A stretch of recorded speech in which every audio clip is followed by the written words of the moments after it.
Hi, Jack here from Copious with Shawnee from St Killian's, a part of the d.o.y.l programme.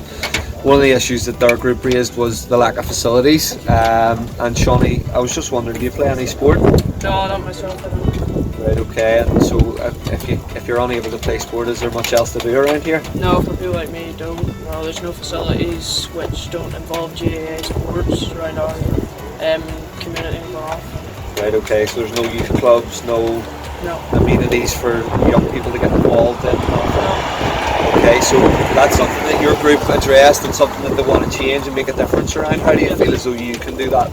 Well, as being a part of the youth forum, I wish to meet the right people who can make this happen and build maybe some facilities, start youth clubs around our community. I just don't think it's really fair enough. There's so many of us down around here and other places in Belfast have so many facilities for smaller numbers than our whole area down around here.